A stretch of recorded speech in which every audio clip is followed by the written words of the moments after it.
আল্লাহ বললেন খবরদার আমার ক্ষমতার সাথে তোদের ক্ষমতা মিলাবি না। কুল হুয়াল্লাহু আহাদ আল্লাহুস সামাদ লাম ইয়ালিদ ওয়া লাম ইউলাদ ওয়া লাম ইয়াকুল লাহু কুফুয়ান আহাদ। লাম ইয়ালিদ ওয়া লাম ইউলাদ, আমি কাউরে জন্ম দেই নাই, আবার আমি কারো কাছ থেকে জন্ম নেই নাই, উত্তরাধিকার সূত্রে কারো কাছ থেকে ক্ষমতা পাই নাই। বিশ্বের শুরুতে, মহাবিশ্বের শুরু থেকে যে ক্ষমতার চেয়ারে আমি আল্লাহ বসে আছি, আমি আল্লাহ এই ক্ষমতার চেয়ারে শেষ পর্যন্ত থাকবো।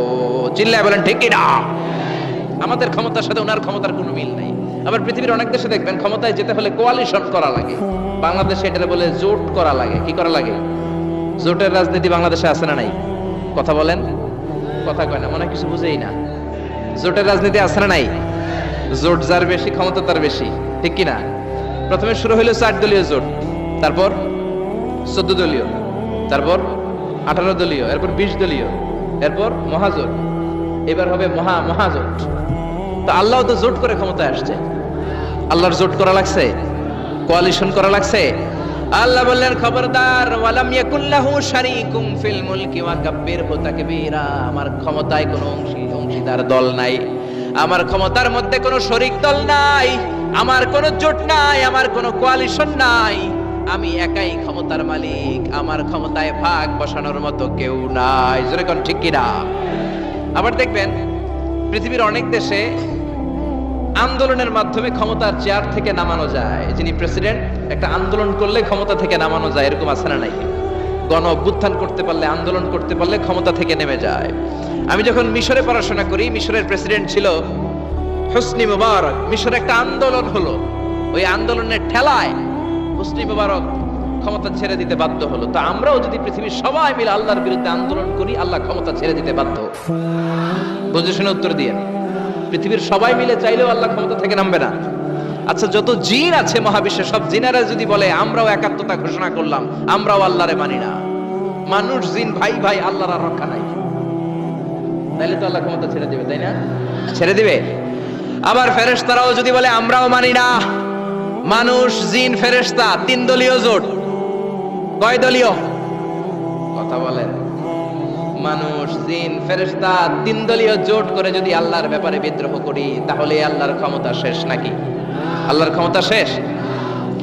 আল্লাহ বললেন ওয়া আন্নাকুম গায়রু মুআজিজিল্লাহ।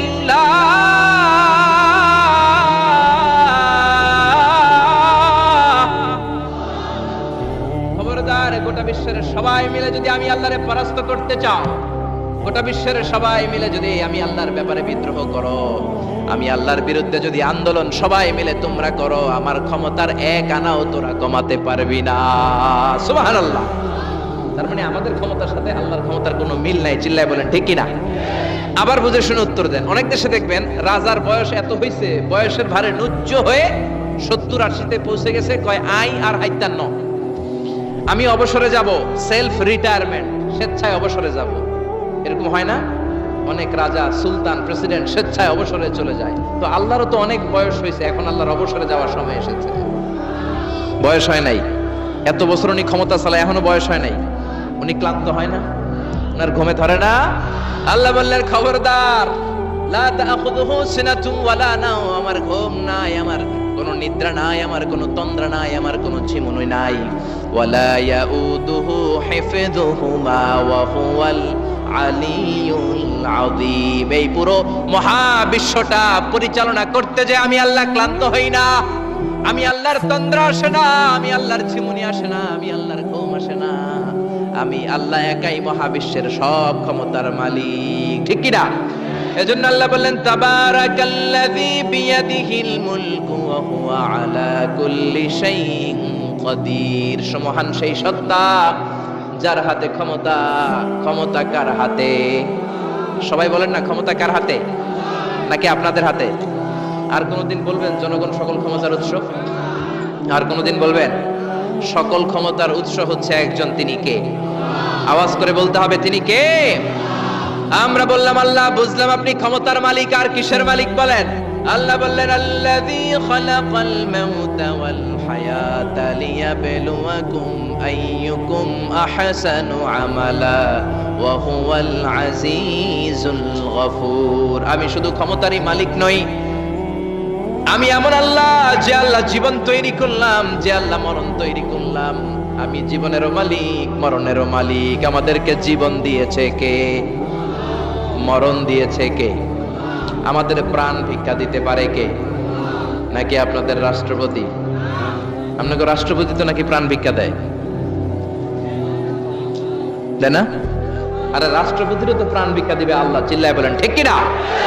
আল্লাহ বললেন আমি এমন আল্লাহ আল্লাযী খালাকাল মাউতা ওয়াল হায়াতা লিয়াবলুয়াকুম আইয়ুকুম আহসানু আমালা। তোমরা কে কেমন আমল করো এটা দেখার জন্য আমি জীবন বানালাম, মরণ বানালাম, আর জীবন মরণের মাঝখানে তৈরি করলাম রূহ। রূহ তৈরি করলাম। কি তৈরি করলাম? রূহ মানুষ তৈরি করতে পারে না, রূহ তৈরি করতে পারে একজন, তিনি কে? মানুষ কম্পিউটার তৈরি করতে পারে, প্লেন বানাতে পারে, রকেট বানাতে পারে, রোবট বানাতে পারে, সুফিয়া খালারে বানাতে পারে, কিন্তু রূহ বানাতে পারে না। সুফিয়া খালারে চিনেন? আপনারাও চিনেন? মেয়েদের মতো লিপস্টিক দেয়া হয়েছে ওর ঠোঁটে, মেয়ের আকৃতি দেয়া হয়েছে, অবয়ব দেয়া হয়েছে। সুফিয়া রোবটটাকে দেখে আমার প্রতিবন্ধী মনে হলো। এমনি তাকায়, এমনি করে, এমনি করে, এমনি করে, আর ভেতরে সফটওয়্যারে সব সেট করে দেয়া, যেটা রিমোট কন্ট্রোলে চাপে ওই অনুযায়ী বলে। চিল্লায় বলেন ঠিক কিনা? যারা এই সুফিয়াকে বানিয়েছে, কিয়ামতের দিন আল্লাহ বলবে এই সুফিয়ার ভেতরে রূহ দে। এই সুফিয়ার ভেতরে রূহ দে। যারা এই সুফিয়া নিয়ে পৃষ্ঠপোষকতা করেছে, বিদেশ থেকে দেশে এনেছে, সবাইকেই আল্লাহর সেদিন বিচারের ট্রাইব্যুনালের, সুপ্রিম কোর্টের কারাগারে কাঠগড়ায় আসামি হয়ে দাঁড়াতে হবে। চিল্লায় বলেন ঠিক কিনা? এজন্য আল্লাহ ডেকে বললেন গোলাম আমি জীবন বানালাম, মরণ বানালাম, জীবন মরণের মাঝখানে বানালাম রূহ। এই রূহ থাকলে তুমি জিন্দা, রূহটা না থাকলে তুমি হয়ে যাও মুর্দা। এই যে মিজানুর রহমান আজারি কথা বলতেছে, হাসে, হাত নাড়ে, কথা বলে, কারণ রূহ আছে। এই রূহটা বের হয়ে গেলে লাশ হয়ে পড়ে যেতে হবে। চিল্লায় বলেন ঠিক কিনা? মক্কার কাফিররা বলল আব্দুল্লাহর বেটা মুহাম্মদ, রূহ কাকে বলে আমাদের বলো। রূহ দেখতে কেমন? কেমন করে দেহের মধ্যে রূহ ঢুকে, কেমন করে রূহটা দেহ থেকে উড়াল দেয়। এই রূহুর ব্যাপারে তথ্য দিতে পারলে কালিমা পড়ে সবাই মুসলমান হয়ে যাব। আপনারা রূহ দেখছেন কেউ? আপনার দাদা যে মারা গেল, বাবা যে মারা গেল, রূহটা যে উড়াল দিল, দেখছেন? কালার কেমন? সাইজ কতটুকু? ওজন কতটুকু? দেখতে কেমন? আমরা কেউ রূহ দেখেছি? চিল্লায় বলেন দেখেছি? বিশ্বনবীরে বলা হলো আব্দুল্লাহর বেটা মুহাম্মদ, রূহ কারে বলে? যদি বলতে পারো কালিমা পড়বো। বিশ্বনবী বলতে পারে না, কারণ বিশ্বনবী মন গড়া কোনো কথা বলেন না। আকাশ থেকে গ্রিন সিগন্যাল আসলে তবেই বলেন, ঠিক কিনা? বিশ্বনবী আল্লাহ তাআলার পক্ষ থেকে গ্রিন সিগন্যাল পাওয়ার জন্য উপরে তাকিয়ে রইলেন। আয়াত নাজিল হয়ে গেল, ইয়াসআলুনাকা আনির রূহি কুলির রূহু মিন আমরি রাব্বি ওয়া মা উতীতুম মিনাল ইলমি ইল্লা কালিলা। ও নবী, লোকেরা আপনারা জিজ্ঞেস করে রূহ কাকে বলে? মা হুয়ার রূহ, হোয়াট ইজ দ্য স্পিরিট? আপনি বলে দেন রূহ হলো আল্লাহর পক্ষ থেকে স্পেশাল অর্ডার। আল্লাহর অর্ডারে এই রূহটা দেহের মধ্যে ঢোকে, আবার আল্লাহর অর্ডারে রূহ বের হয়ে যায়। আল্লাহু আকবার। এই রূহটা মানুষের দেহে ঢুকে কার অর্ডারে? আবার বের হয়ে যাবে কার অর্ডারে? পৃথিবীর যত বিজ্ঞানীরা আছে সবাই মিলেও কি একটা রূহ বানাতে পারবে? জোরে বলেন না, রূহ বানাতে পারবে? আল্লাহ চ্যালেঞ্জ করে বললেন ওমা উতীতুম মিনাল ইলমি ইল্লা কালিলা। তোমাদেরকে একেবারে যত সামান্য কিঞ্চিত জ্ঞান দিয়ে আমি তৈরি করেছি, তোমাদের এই লিমিটেড জ্ঞান দিয়ে রূহ বানানো যাবে? ইউনাইটেড স্টেটস অফ আমেরিকা একজন মেডিকেল সায়েন্টিস্ট এই চ্যালেঞ্জ গ্রহণ করলো। সে চ্যালেঞ্জ গ্রহণ করে বলল আমি রূহ বের করে ছাড়বো। কি বের করব? রূহ। আমেরিকার ওই মেডিকেল সায়েন্টিস্ট সে চ্যালেঞ্জ করে বলল আমি রূহ বানাবো। কি বানাবো? উত্তর দিতে হবে, কিন্তু কি বানাবো? রূহ বানাবো। কেমন করে রূহ বের হয় এটা আবিষ্কার করে আমি নোবেল প্রাইজ জিতবো, নোবেল লরেট হব। 7 বছর সে গবেষণা করলো মুমূর্ষু রোগীদের নিয়ে। মুমূর্ষু রোগী নিয়ে বসে থাকে, কখন রূহটা বের হবে, রূহ ধরার জন্য বসে থাকে। কিন্তু 7 বছরে হাজার হাজার মুমূর্ষু রোগীর দেহ থেকে রূহ উড়াল দিছে, কিন্তু রূহ ধরতে পারে নাই। সুবহানাল্লাহ কইবেন না? আচ্ছা, এইবার তার মাথায় একটা চিন্তা আসলো, না এই পন্থায় হাঁটলে তো হবে না, আমি একটা কাজ করি, বুলেট প্রুফের গ্লাস দিয়ে একটা ছোট্ট গ্লাসের রুম বানাই, ওই গ্লাসের ভেতরে মুমূর্ষু রোগী ঢুকায় দিব। বুলেট প্রুফ চিনেন তো? মানে গুলি মারলেও গুলি ঢুকবে না। আমাদের মাননীয় প্রধানমন্ত্রী, রাষ্ট্রপতি মহোদয়, ওনারা যে গাড়িগুলো চালায় এগুলো কিন্তু বুলেট প্রুফ, জানেন? গুলি মারলে গুলি ঢুকে না। তো উনি বুলেট প্রুফ গ্লাস দিয়ে, টেম্পার্ড গ্লাস দিয়ে ছোট্ট একটা রুম বানালেন, কাচের গ্লাস। উনি মনে মনে ভাবলেন, মুমূর্ষু রোগী যদি এই কাচের গ্লাসের ভেতরে ঢুকাই, যেহেতু বুলেট প্রুফ, কিছু ঢুকেও না, বাইরে হয় না, রুহু বাইরে কেমনে দেখি। তো কাচের গ্লাস বানিয়ে তার টিমের সবাইকে বলল, আইসিইউ থেকে একটা মুমূর্ষু রোগীকে ধরে আনো, আজকে আমি রুহু ধরে ছাড়ব। তো মুমূর্ষু রোগীকে আনা হয়েছে ইন্টেনসিভ কেয়ার ইউনিট থেকে, তাকে কৃত্রিম অক্সিজেন দিয়ে লাইফ সাপোর্টে রাখা হয়েছে। মেডিকেল টিমের প্রধান বলে, এই লোকটারে এই বুলেট প্রুফ গ্লাসের যে ছোট্ট রুম, এটার ভিতরে ঢুকানোর আগে চেক হিজ বিপি, তার বিপি মাপ, ব্লাড প্রেসার মাপ। তো মেপে দেখে ঠিক আছে। ওজন মাপ, বলে ওজন মাপা হলো, ওজন হচ্ছে 80 কেজি, 80 কিলোগ্রাম। কত কেজি? 80। সবাই বলেন কত কেজি? 80 কেজি।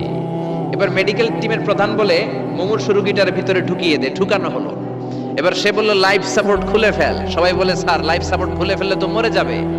মেডিকেল টিমের প্রধানকে মারার জন্যই তো আনছি, এটার না মারলে আমি রুহু পামু কেমনে? এটা রুহুটা তো বের করতে হবে দেহ থেকে। তো যেই কথা সেই কাজ, ঢুকানো হলো, লাইফ সাপোর্ট খুলে ফেলা হলো। লোকটা গ্লাস ফিটিং করা রুমের ভেতরে ছটফট ছটফট করতে করতে দুনিয়া থেকে বিদায় নাই। এবার মেডিকেল টিমের প্রধান রুহু খুঁজতেছে, দুনিয়া থেকে বিদায়, তার মানে তো রুহু বের হয়ে গেছে, কিন্তু রুহু আর খুঁজে পায় না। গ্লাসের এই দিকে তাকায়, ওই দিকে তাকায়, নিচে উপরে, ডানে বায়ে, সামনে পেছনে, কোথাও রুহু নাই। রুহু খুঁজে পাওয়া যায় না। সে ভাবলো, আমি গ্লাসের দরজাটা খুলে হাত দিয়ে এরকম বাইং মাছ যেমনি হাতায়, এরকম হাতাইলে হয়তো রুহু পাবো। তো কাঁচের গ্লাস খুলে হাত দিয়ে এরকম হাতানো শুরু করলো। হাতাতে হাতাতে পুরো গ্লাস ফিটিং করা রুমের ভিতরে সব খুঁজে ফেললে, কিন্তু রুহু খুঁজে পাওয়া যায় নাই। লোকটাকে বের করা হলো। উনি বললেন, চেক হিজ বিপি, বিপি মাপতো। সবাই বলে, স্যার এটা তো ময়রা ভূত হয়ে গেছে, এখন তো বিপি নাই। বিপি বুঝেন তো, ব্লাড প্রেসার। এই যে ধাক্কাটা, অলিন্দ নিলয়, সিস্টোলিক ডায়াস্টোলিক, জন্মের পর থেকেই আমাদের এই যে দম নেয়া আর দম ছেড়ে দেওয়ার খেলাটা আছে না নাই? কথা বলেন। এই যে ফুসফুস দম নেয়, দম ছেড়ে দেয়। শীতের রাতে আপনি কম্বল গায়ে দিয়ে ঘুমায় যান, আপনার দমও কি ঘুমায় যায়? আপনার দম ঘুমাইলে তো আপনি ঠুস। আরে মানুষ রঙিন ফানুস, দম ফুরাইলে তবু তো ভাই কারোরই নাই একটুখানি। আরে মানুষ রঙিন ফানুস, রঙিন ফানুস, আরে মানুষ। পড়েন আল্লাহু আকবার। এবার মেডিকেল টিমের প্রধান বলে, চেক হিজ বিপি, বিপি মাপ। সবাই বলে, বিপি নাই, কিন্তু ওজন আছে না নাই? মরার পরেও তো একটা লাশের ওজন থাকে কি থাকে না? এবার মেডিকেল টিমের প্রধান বলে, চেক হিজ ওয়েট, ওজন মাপ।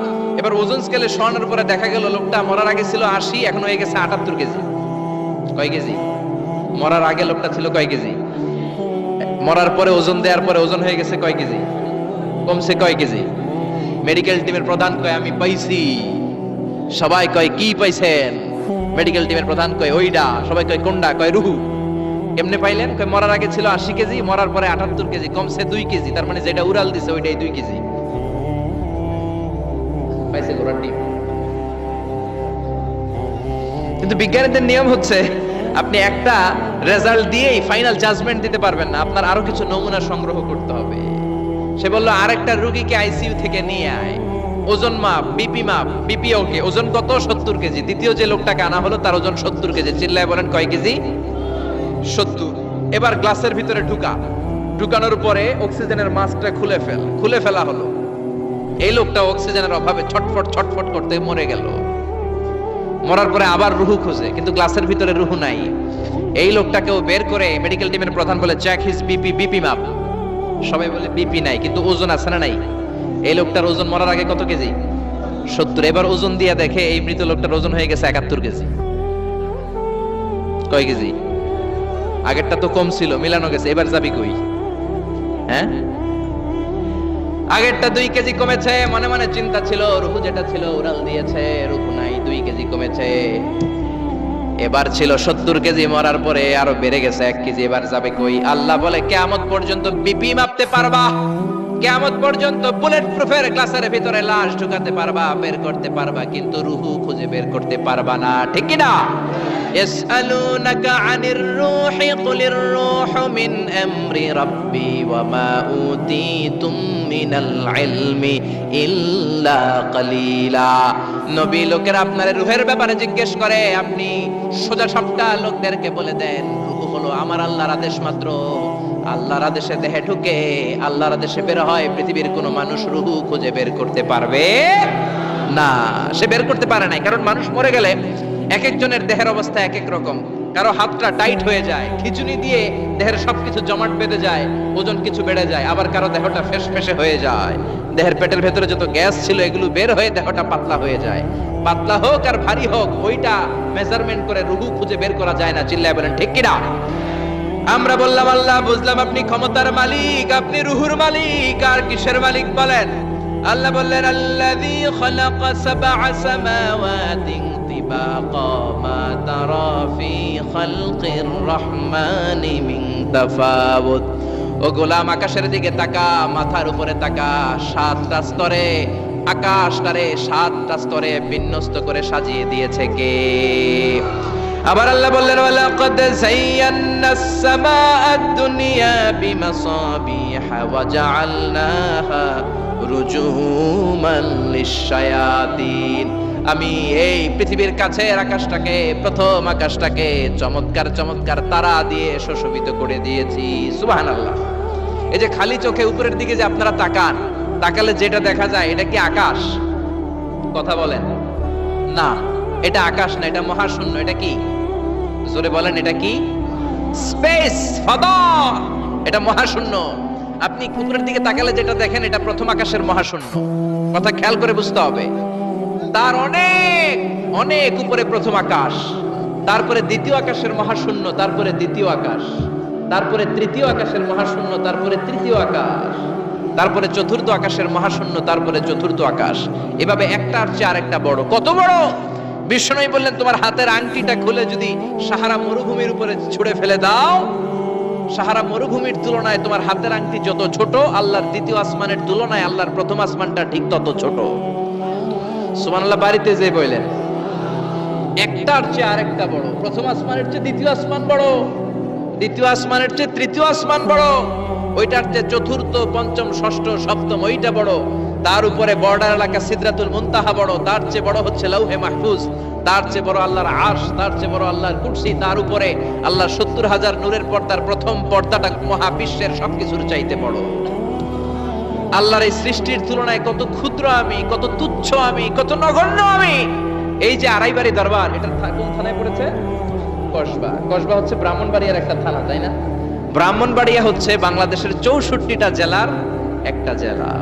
এরকম ৬৪টা জেলা মিলে সুজলা সুফলা শস্য শ্যামলা ডিজিটাল বাংলাদেশ, ঠিক কিনা? আর এই ডিজিটাল বাংলাদেশ এই পৃথিবীর সবচেয়ে বড় দেশ নাকি? হ্যাঁ, তাহলে ছোট্ট সাইজের একটা দেশ। এই যে পাশের ভারত, এই ভারতও বাংলাদেশের চেয়ে ২০-২৫ গুণ বড়।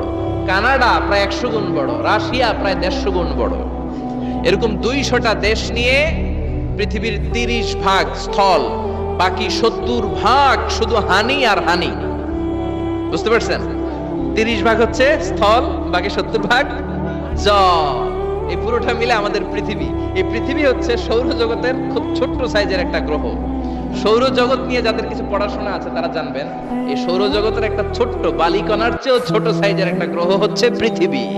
এই সৌরজগতের যে গ্রহগুলো আছে, এমনও গ্রহ আছে যেগুলো পৃথিবীর চাইতে সাইজে অনেক বড়। বৃহস্পতি নামে একটা গ্রহ আছে, বিশাল বড় সাইজের গ্রহ। যেই সূর্যের আলো পেয়ে আমরা বেঁচে আছি, এই সূর্যটা পৃথিবী থেকে ১৩ লক্ষ গুণ বড়। সুবহানাল্লাহ। বাড়িতে যে দেখছেন, বাড়িতে যে বলতে বললে এদিকে বলে ফেলায়, আসতে বলতে বললে চিল্লায় বলে। ডিজিটাল সিস্টেম, সরকার ডিজিটাল, দেশ ডিজিটাল, বক্তা ডিজিটাল, শ্রোতাও ডিজিটাল। আশা করি মাইকটাও ডিজিটাল না? আলহামদুলিল্লাহ, ডিজিটাল হতে হবে। তো এই সূর্যটা পৃথিবী থেকে ১৩ লক্ষ গুণ বড়। কত lakh? Can you imagine, can you guess? এটা কি আপনি কল্পনা করতে পারেন? ১৩ লক্ষ পৃথিবী সূর্যের মধ্যে রাখার জায়গা করে দিয়েছে কে? সূর্য কি পৃথিবী থেকে মাত্র ১৩ গুণ বড়? ১৩০০ গুণ, ১৩,০০০ গুণ, ১৩ লক্ষ গুণ। তার মানে কি সূর্যই মহাবিশ্বের সবচেয়ে বড় গ্রহ, বড় তারা? না। ব্যাটেল জিউস নামে একটা তারা আছে, যে সূর্য পৃথিবী থেকে ১৩ লক্ষ গুণ বড়। ওই ব্যাটেল জিউস তারা আবার ওই সূর্যের চেয়ে ৩৩ কোটি গুণ বড়। তার মানে ব্যাটেল জিউস তারাই মহাবিশ্বের সবচেয়ে বড় তারা?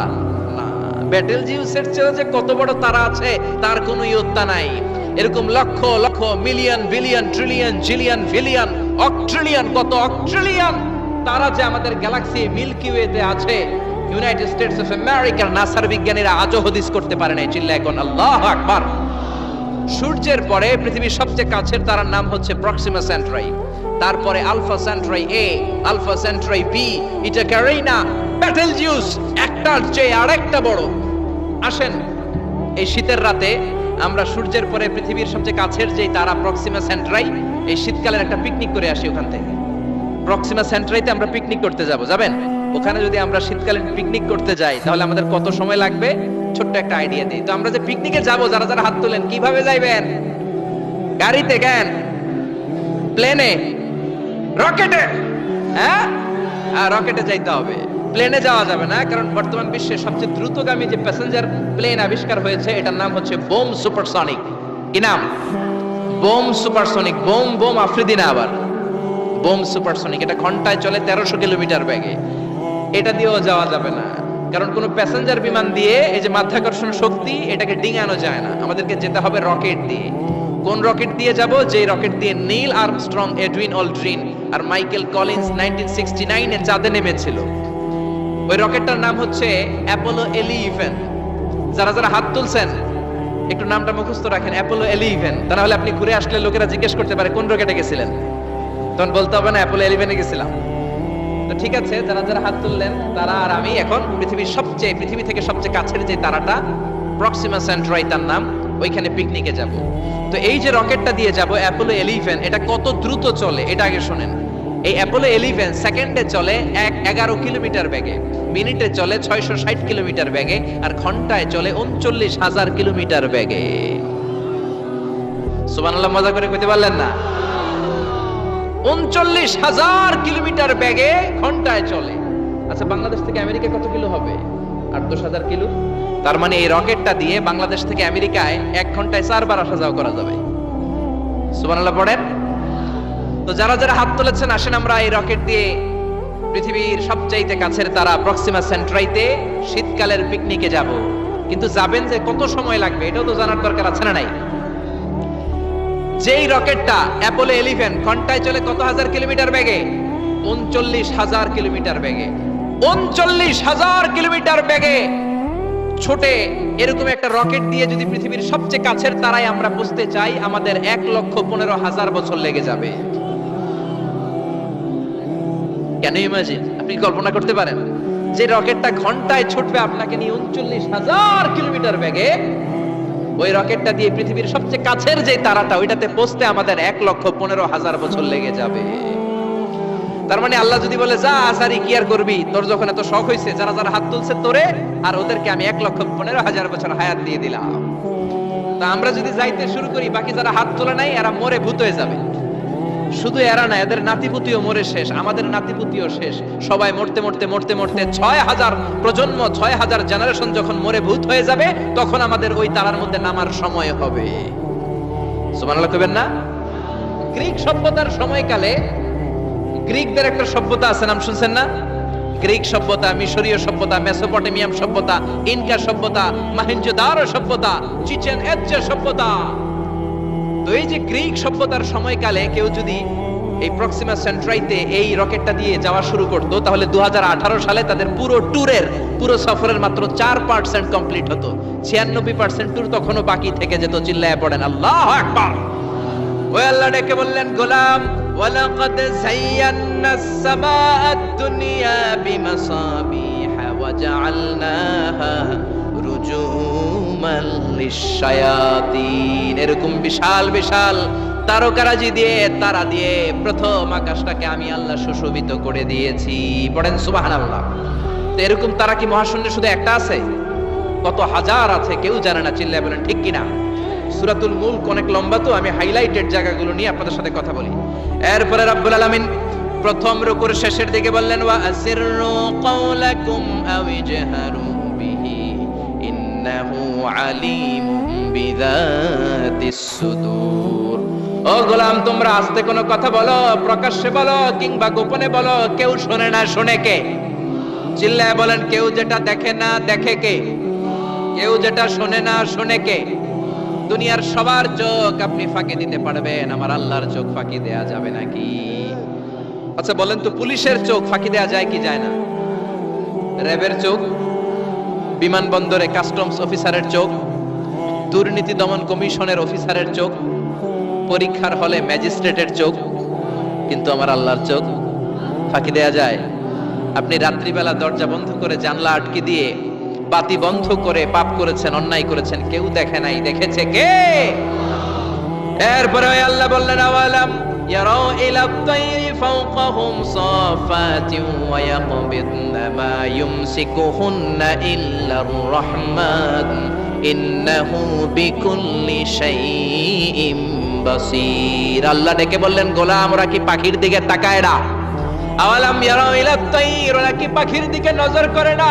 ফাওকাহুম সাফাতিন ওয়া ইয়াকবিদ, যেই পাখিগুলো ওদের মাথার উপর দিয়ে উড়ে বেড়ায়, যেই পাখিগুলো ওদের মাথার উপরে ডানাগুলো মেলে দেয়, আবার ডানাগুলো ছাপটে জমিনের মধ্যে নেমে আসে, ওরা কি পাখির দিকে তাকায় না? কেউ যদি পাখি নিয়ে গবেষণা করে সে নাস্তিক হতে পারে। আপনি যদি পাখি নিয়ে রিসার্চ করেন আপনি নাস্তিক হতে পারবেন না। এজন্য আল্লাহ তাআলা পবিত্র আল কোরআন আল কারীমের অনেক জায়গায় পাখির কথা বললেন, পাখি দিয়ে আল্লাহ দৃষ্টান্ত দিলেন।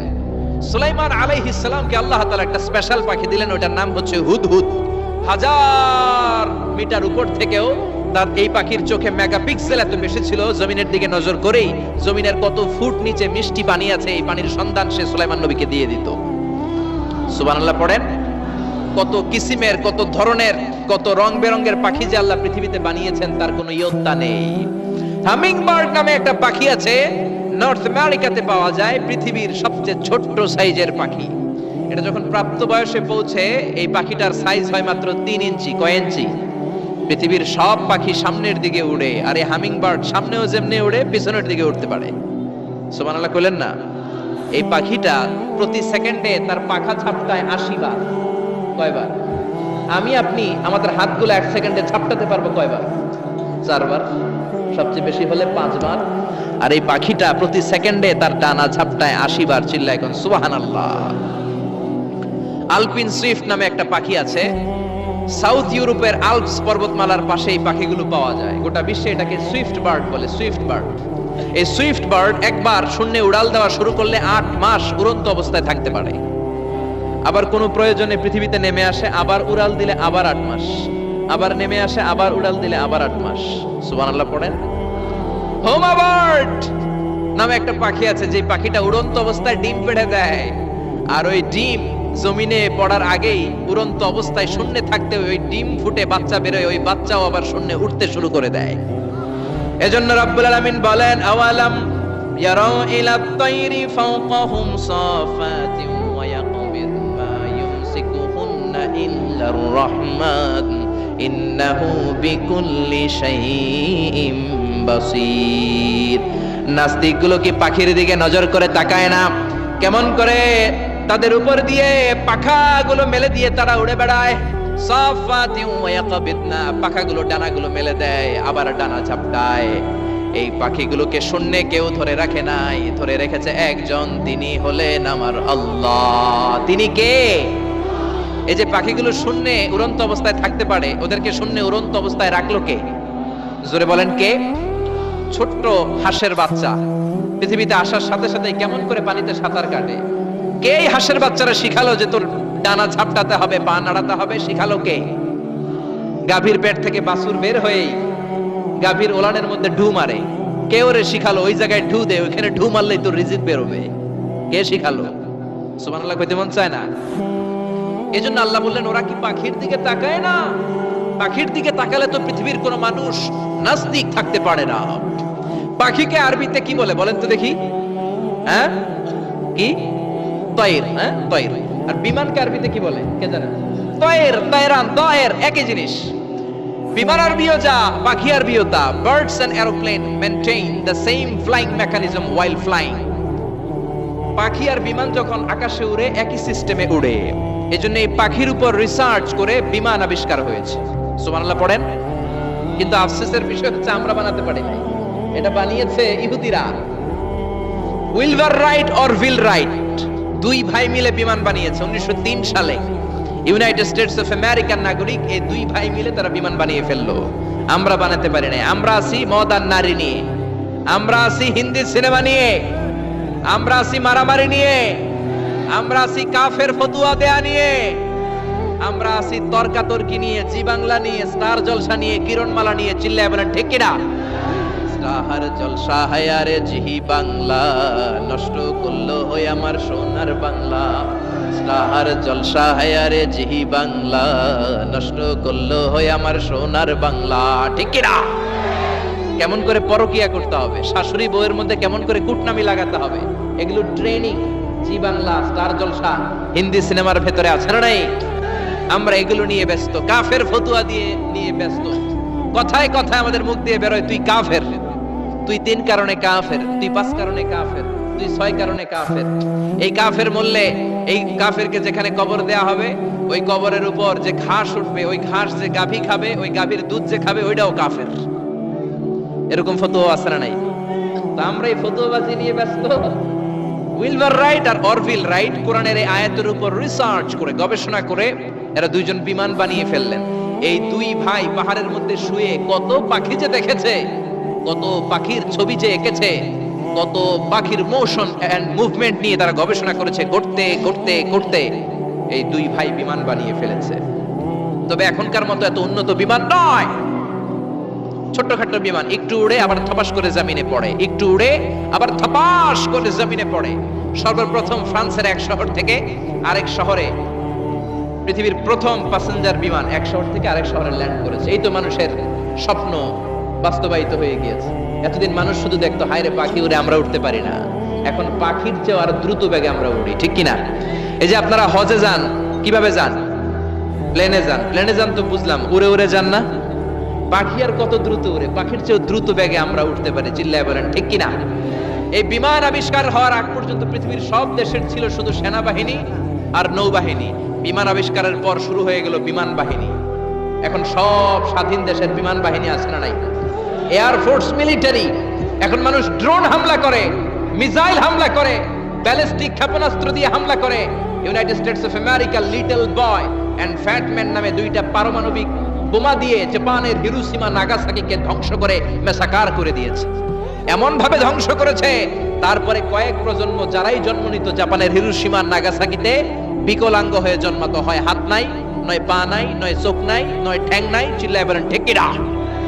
এজন্য আল্লাহ বললেন, গোলাম আওয়ালাম ইয়ারা ইলা আত-তায়রি ফাওকাহুম সাফাতিন ওয়া ইয়াকবিদ মা ইউমসিকুহুন্না ইল্লার রাহমান ইন্নাহু বিকুল্লি শাইইন বাসীর। এই পৃথিবীর স্বঘোষিত নাস্তিকগুলা কি পাখির দিকে নজর করে তাকায় না? পাখি নিয়ে কোন নাস্তিক যদি গবেষণা করে, ওই নাস্তিক আর নাস্তিক থাকতে পারে না। ওরে নাস্তিক থেকে আস্তিক বানায়া দিবে কে? এরপর আল্লাহ বললেন, আম্মান হাযাল্লাযী ইয়ারযুকুকুম ইন আমসাকা রিজকাহু বাল্লাজ্জু ফী উতুওয়িন ওয়া নুফুর। আল্লাহ বললেন, ও গোলাম, আমি আল্লাহ রিজিক দেই। আমি আল্লাহ যদি তোদের রিজিক বন্ধ করে দেই, কে আছে তোদের রিজিক দিতে পারে? রিজিক দেওয়ার মালিক কে? পৃথিবীতে যত খাবার আছে সব খাবারগুলো যদি নষ্ট হয়ে যায়, আমাদেরকে খাবার দিবে কে? ঘুম থেকে উঠে দেখলেন কোথাও কোনো খাবার নাই, বাজারে ফলমূল নাই, বিস্কুট নাই, আলু নাই, সিঙ্গারা নাই, কিচ্ছু নাই। ক্ষেতের মধ্যে কোনো ফসল নাই, গাছের মধ্যে ফুল ফল কিচ্ছু নাই। এরকম যখন অবস্থা হয়ে যাবে, আল্লাহ যদি রিজিকগুলো দেয়া বন্ধ করে দেয়, আপনাদেরকে রিজিক দিবে কে? খাদ্য দিবে কে? নাকি আপনাদের খাদ্যমন্ত্রী? আপনাদের খাদ্যমন্ত্রীও রিজিক দিতে পারবে না? প্রধানমন্ত্রী? জোরে বলেন। এজন্য আল্লাহ বললেন, আমা মিন দাব্বাতিন ফিল আরদি ইল্লা আলাল্লাহি রিজকুহা। এই জমিনের মধ্যে যত ধরনের প্রাণী আছে, মাছ আছে, পশু আছে, সব প্রাণীগুলাকে, মানুষগুলাকে রিজিক দেয় কে? তিমি মাছগুলো সকালবেলা সাগরের এই মাথা থেকে ওই মাথা যায় খালি পেটে, বিকেলবেলা পেট ভর্তি করে তিমি মাছটারে ফিরায় দেয় কে? বাবুই পাখি সকালবেলা বাসা থেকে খালি পেটে বের হয়ে যায়, বাবুই পাখির পেট ভর্তি করে বিকেল বেলায় বাসায় ফিরিয়ে দেয় কে? রিকশাওয়ালা সকালবেলা আল্লাহর নাম নিয়ে খালি পকেটে রিকশা নিয়ে বের হয়ে যায়, বিকেল বেলা রিকশাওয়ালার পকেট ভর্তি করে রিকশাওয়ালাকে বাড়িতে ফিরায় দেয় কে? এজন্য রিজিক দেওয়ার মালিক একজন, তিনি কে? চিল্লায় বলেন না, তিনি কে? আল্লাহ ছাড়া কেউ রিজিকের ব্যবস্থা করতে পারে না। সাইয়েদনা সুলাইমান আলাইহিস সালাম ছিলেন গোটা বিশ্বের বাদশা। চারজন বাদশা যারা গোটা বিশ্বকে শাসন করেছে, এই চারজনের দুইজন হচ্ছে মুমিন, দুইজন কাফের। কাফেরের একজন হচ্ছে নমরুদ, আরেকজন হচ্ছে বাখতানাসার। এই বাখতানাসারকে ইংরেজিতে বলে Nebuchadnezzar the second. He was the constructor of the hanging garden of Babylon. ব্যাবিলনের শূন্য উদ্যানের নির্মাতা। এই দুইজন কাফির শাসক গোটা বিশ্বের বাদশা ছিল। আর মুমিন ছিল দুইজন, একজন সাইয়েদনা সুলাইমান আলাইহিস সালাম, আরেকজন হচ্ছে যুলকারনাইন। কোন সুবহানাল্লাহ। তো সুলাইমান আলাইহিস সালাম আল্লাহর জলিল কদর পয়গম্বর, আল্লাহরে বললেন, আল্লাহ তুমি আমারে গোটা বিশ্বের বাদশা বানালা, আমি চাই একদিন আমি গোটা বিশ্বের সব মানুষ, প্রাণী আর মাছগুলোকে লাঞ্চ খাওয়াবো। লাঞ্চ কি খাওয়াবো? লাঞ্চ বুঝেন তো আপনারা? লাঞ্চ মানে কি? দুপুরের খাবার। সাইয়েদনা সুলাইমান আলাইহিস সালাম ইচ্ছা পোষণ করলেন, আল্লাহ এই বর্ণনাটা মিনাল ইসরাঈলিয়াত, ইসরায়েলি বর্ণনা, কিন্তু বর্ণনা করা যাবে, সমস্যা নাই। ওয়া হাদিসু আন বানি ইসরাঈলা ওয়ালা হারাজ, সমস্যা নাই। এটা আমাদের কোরআন বা হাদিসের কোনো আয়াতের সাথে কন্ট্রাডিক্ট করে না, এজন্য বর্ণনা করা যায়। তো সাইয়েদনা সুলাইমান বললেন, আল্লাহ গোটা বিশ্বের সব প্রাণীকুল, পশুকুল, পক্ষীকুল, মৎস্যকুল, মানবকুল, জিনকুল, সবাইকে আমি একবেলা কি খাওয়াবো? সবাই বলেন, কথা বলেন না। লাঞ্চ খাওয়াবো, দুপুরের খাবার। সবাই বলেন কি খাওয়াবে? দুপুরের খাবার খাওয়াবো। আল্লাহ বললেন, no, it's not your duty man, it's not your job. Sulaiman, এটা তোমার কাজ না, এটা আমার কাজ, তুমি পারবা না। সাইয়েদনা সুলাইমান বললেন, আল্লাহ লেট মি ট্রাই, আমার একটু চেষ্টা করতে দেন না। আমার মনে বড় শখ, গোটা বিশ্বের বাদশা আমারে বানায় দিলেন, গোটা বিশ্বের প্রেসিডেন্ট করে আপনি আমাকে সিলেক্ট করলেন। আমি যদি একবেলা সবারে মেহমানদারি করাইতে পারতাম, আমার কলিজাটা ঠান্ডা হয়ে যেত। সুলাইমান আলাইহিস সালাম জোরাজুরি করতে শুরু করলেন, আল্লাহও রাজি হয় না, সুলাইমান নবীও ছাড়েন না। পরে সুলাইমান আলাইহিস সালামের জোরাজুরির কারণে আল্লাহ বললেন, ওকে ট্রাই করে দেখো পারো কিনা। সাইয়েদনা সুলাইমান আলাইহিস সালামের অনুসারী ছিল জিনেরা। জিনেরা ওনার কথা শুনতো, সব জিনদেরকে নিয়ে বসালো, জিনদের সাথে গোল টেবিল বৈঠক। জিনের বাদশারে বলল, জিনের বাদশা, আমি গোটা বিশ্বের সব মানুষগুলোকে একদিন দুপুরের খাবার খাওয়াবো। যাও সাগরের পাড়ে 40 কিলোমিটার জায়গার মধ্যে খাবারের আয়োজন করো। জিনের বাদশা বিশাল বিশাল ডেক পাতিল নিয়ে সমস্ত জিনদেরকে নিয়ে রান্না বান্নার কাজ শুরু করলো। আফ্রিকার জঙ্গল থেকে আস্ত আস্ত গরুগুলোকে এনে ফ্রাই করতে আরম্ভ করলো, হরিণগুলোকে রোস্ট করতে আরম্ভ করলো, সাগরের তিমি মাছগুলোকে ভুনা করতে শুরু করলো, আকাশের বড় বড় পাখিগুলোকে রোস্ট করতে শুরু করলো। 40 কিলোমিটার ব্যাপী জায়গা নিয়ে খাবার তৈরি করা হচ্ছে, কারণ সাইয়েদনা সুলাইমান আলাইহিস সালাম গোটা বিশ্বের মানুষকে, গোটা বিশ্বের প্রাণীগুলোকে একদিন দুপুরের খাবার খাওয়াবে। তো 40 কিলোমিটার জায়গার মধ্যে খাবারের আয়োজন করা হলো। সাইয়েদনা সুলাইমান আলাইহিস সালাম বললেন, রান্না করতে থাকো। করতে করতে বিশাল রান্নার স্তূপ, বিরিয়ানির স্তূপ, খিচুড়ির স্তূপ, পোলাওয়ের স্তূপ, রেজালার স্তূপ, ঝাল গরুর মাংসের স্তূপ, কোরমার স্তূপ, সব কিছুর স্তূপ করা হলো। ফল মূল মাছ মাংস এনে স্তূপ করা হলো 40 কিলোমিটার এরিয়া নিয়ে। কয় কিলোমিটার? সবাই বলেন কয় কিলোমিটার? সব যখন রান্না শেষ, চলে এলো সেই মাহেন্দ্রক্ষণ, সেই মাহেন্দ্র দিন, যেদিন তিনি আপ্যায়ন করাবেন। সাইয়েদনা সুলাইমান আলাইহিস সালাম উদ্বোধনী ভাষণ দিবেন, মানে উদ্বোধন করবেন। খাবার উদ্বোধন করা লাগবে না, তো গোটা বিশ্বের মানুষ খাবে, মহাবিশ্বের সব প্রাণী খাবে। উনি উদ্বোধনী বাক্যে বললেন, আমি বেশি কিছু বলতে চাই না। মাছেরা লাইন ধরবে সাগরের এই দিক দিয়ে, পাখিরা লাইন ধরবে ডান দিক দিয়ে, মানুষ লাইন ধরবে বাম দিক দিয়ে, জিনেরা লাইন ধরবে সামনে দিয়ে, আর বনের পশুরা লাইন ধরবে জঙ্গলের এই দিক দিয়ে। লাইনে লাইনে আসো, তোমাদেরকে খাবার দেয়া হবে সকাল থেকে সন্ধ্যা পর্যন্ত, যার যত মনে চায় পেট ভর্তি খাবার দেয়া হবে। ইন দ্য মিন টাইম সাগরের ভেতর থেকে এক বিশাল আকৃতির তিমি মাছ আ করে ডেকে বলল, সুলাইমান, আমি লাইন টাইন মানি না। কি মানি না? তুমি তোমার উদ্বোধনী বক্তব্যে বলেছো লাইন ধরে খাবার নিতে হবে, আমি লাইন টাইন মানি না। আমার পেটে প্রচন্ড ক্ষুধা, ক্ষুধার জ্বালায় আমি মরতে বসেছি, আমি লাইন মানি না, খাবার দাও। সাইয়েদনা সুলাইমান আলাইহিস সালাম বললেন, আমি নবী মানুষ, আমি বেলাইন করতে পারি না। সাইয়েদনা সুলাইমান বললেন, আমি লাইন ছাড়া খাবার দিতে পারি না। তিমি মাছ বলে, আমি লাইন মানি না, আমার পেটের ভেতরে এত ক্ষুধা, ক্ষুধার জ্বালায় আমি মরে যাচ্ছি। তোমার এই মেহমানখানায় এসে খাবারের অভাবে আমি যদি তিমি মাছ মারা যাই, কিয়ামতের দিন আল্লাহ তোমারে ছাড়বে না রে সুলাইমান। সুলাইমান আলাইহিস সালাম পড়ে গেছে বিপদে।